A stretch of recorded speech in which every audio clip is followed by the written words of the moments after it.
banning materials that represent our history is going to give our students misguided interpretation of why the world is like it is today. Librarians like the one you just heard are now under siege in America. Librarians, not the cool ones on the TNT series, like the people who give you books. Caught at the center of bitter culture wars and having to explain why reading is important, it's now become a part of their job. They also have fresh data showing exactly what we're up against with these attacks on librarians.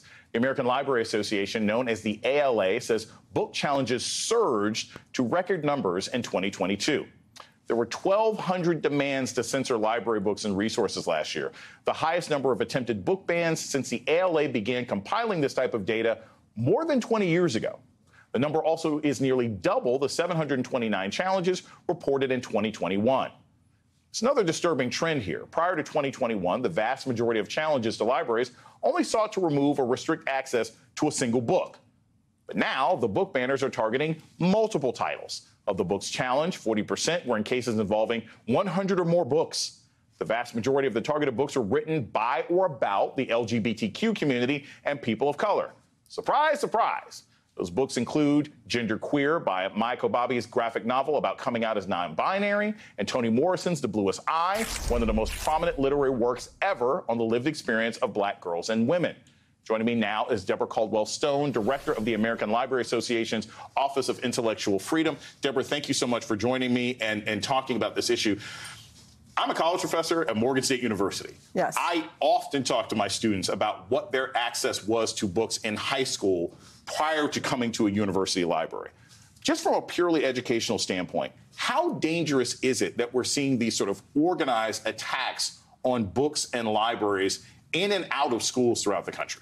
It's very dangerous. We know that these attacks are narrowing educational opportunities, denying young people the ability to look into different lives, different experiences, understand others, understand themselves.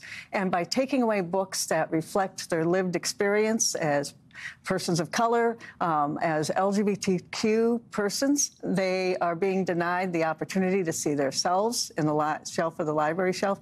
But worst, we know from the research that not having access to diverse books actually results in poorer educational outcomes.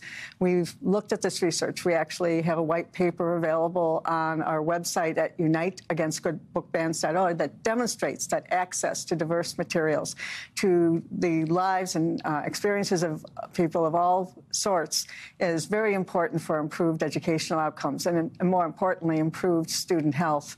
We know this. We hear from students at hearings where there are demands to remove books, and students actually cry when they talk about finding books like Genderqueer on the shelf that reflect their lives, that tell them that it's okay, that there is some place after high school, after college, where they can find success in life and have a successful career, successful relationships. And when we take these books away, it's just devastating to the young people.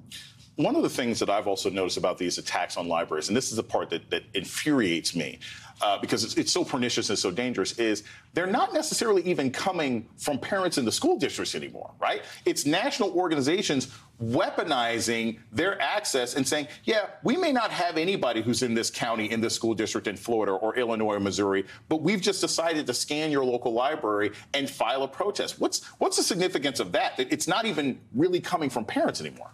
It's just reflective of what we're seeing in the numbers this year, is that it's no longer a conversation between an educator and a librarian and a parent about a book the parent has concerns about. We're seeing organized political attacks on our libraries and on our school libraries, intending to limit books to what is politically approved, morally approved, that fits the narrow agenda of the groups that are bringing these challenges. And, you know, make no mistake about it, they've got lists of bad books. You can go to social media, you can go to their websites, and what you find is a list of disapproved books. And who do we find on those lists? Ibram Kendi, Toni Morrison. We find Mai Kobabe's books, books that speak to the experience of gay teens, like This Book is Gay by Juno Dawson. And they have, that's what we'll see. We see kind of rip and read behavior. Someone will show up at the board meeting with a list of books they haven't read, haven't seen, haven't put in context, and demand their removal because they don't fit someone's agenda about being gay, being black, whatever. Or anything. Anything, yeah. Let's bring in Jelani Cobb, Dean of the Columbia University School of Journalism and staff writer for The New Yorker. Jelani, there's another key thing about this that I'm really excited to talk to you about. So later on in April, you are putting on a conference at School of Journalism about sort of democratizing the press. When I hear about book bannings, right, when I hear that people are going into the local library and saying, hey, I don't want kids to have access to Toni Morrison, I don't like this book by Roberto Clemente, I think the press is next. What's to keep those people from saying, hey, those old issues of Ebony Magazine and Jet are a problem? Those old issues of Glamour talk about issues we don't like. What's the danger of these attacks on books to our overall press and what that could mean for what young people, even into college, have access to? These are straight down the middle First Amendment issues. And, you know, it's like a contagion that makes a leap from one carrier to the next. You know, we're seeing this on books. And, you know, it's easy to make that leap over to this as a repression of media and the press, which I should say is already happening. You know, we've been seeing for the past 5 or 6 years now, you know, higher levels of attacks on the press and, you know, seeing ourselves downgraded on the indexes of press freedom, you know, around the world. And so, you know, these are deeply, deeply disturbing trends that harken back to some of the worst and darkest times in American history. And part of what concerns me about this is there's a lot of books out there that are full of fratricide and incest and violence that people find to be helpful, like the Bible.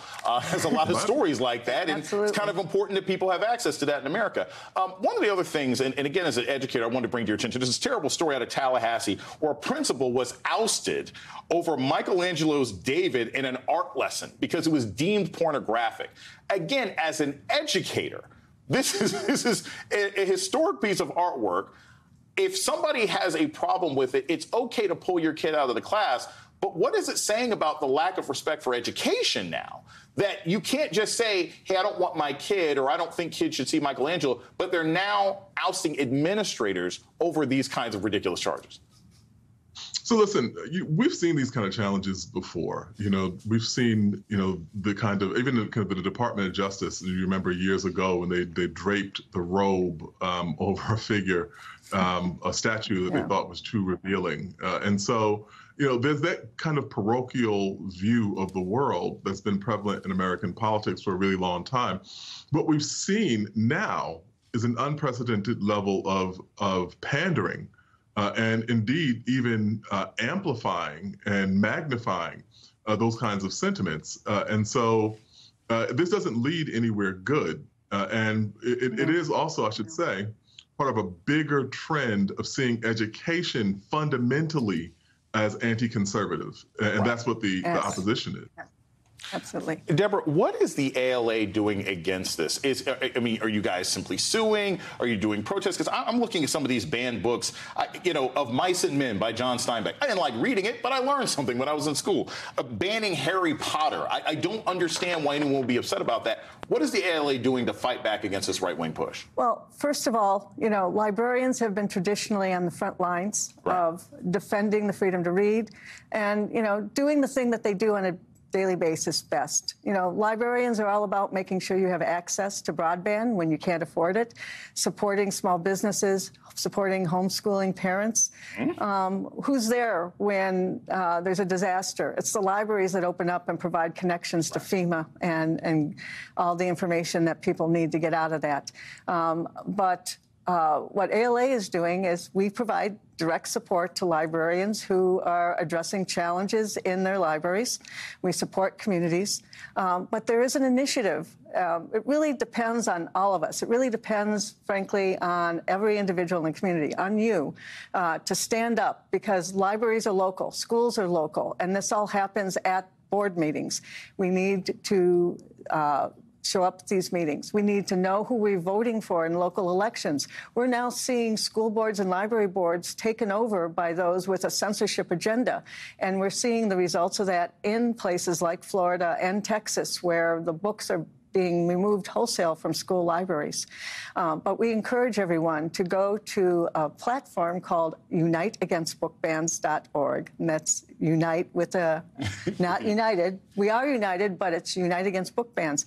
And there are tools there for us as individuals to get involved in the local political process, to know who we're voting for, to understand the issues, to be able to stand up and speak out against censorship at their local board meetings, and to let elected officials know that they won't tolerate the government telling them what to think or do, or letting other parents impose their will on their own child's education, that choice belongs to us alone, and that it's the job of librarians and educators to make a wide variety of information, diverse stories available, and let everyone make their own choices about education. Thank you so much. Thank you so much. Deborah Caldwell-Stone and Jelani Cobb, thank you guys for joining us tonight on The Readout.